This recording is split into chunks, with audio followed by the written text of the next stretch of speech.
वो बड़ा टफ था। लेकिन मैं अपने पेरेंट्स को हमेशा कहता रहा, अब तो मेरी माँ नहीं है, 4-5 साल पहले उनकी मृत्यु हो गई।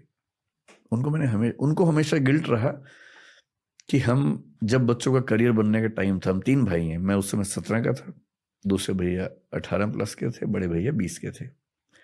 तो जिस स्टेज में करियर बनता है सब बच्चों का, ठीक उस समय क्राइसिस आया। तो मैंने अपने पेरेंट्स को कई बार ये बात समझाई बाद में कि सुविधाएं तो हर पेरेंट देता है, आप भी दे ही रहे थे, और उस क्राइसिस ने हमें जितना सिखाया उतना किताबें और स्कूल और कॉलेज कभी सिखा नहीं सकते थे।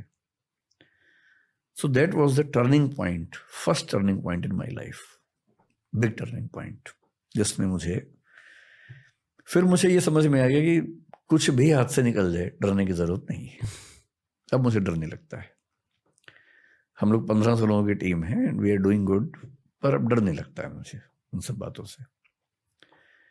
सेकंड टर्निंग पॉइंट मैं कह सकता हूँ जिंदगी में तब आया जब मेरी माँ की मृत्यु 5 साल पहले हुई।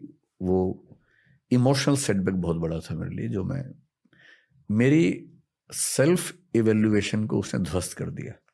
मतलब मैं फील करता था कि मैं बहुत मजबूत इंसान हूँ और मुझे बहुत फर्क नहीं पड़ता इन चीज़ों से, लेकिन मुझे फर्क पड़ा, बहुत ज़्यादा पड़ा।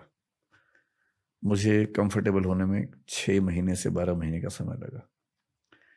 एक आध महीना तो ये था कि मैं उस मुद्दे पर बात ही नहीं कर पा रहा था, बोल ही नहीं पा रहा था एक सेंटेंस भी, जबकि मैं ऐसा खुद को नहीं मानता था।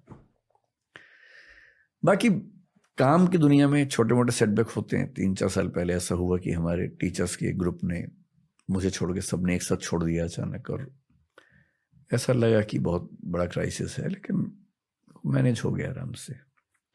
We got even better teachers and हमने ये भी समझा कि कोई सिस्टम का रन करना किसी इंडिविजुअल पे ना डिपेंडेंट होता है, ना होना चाहिए। So we started developing systemic approach.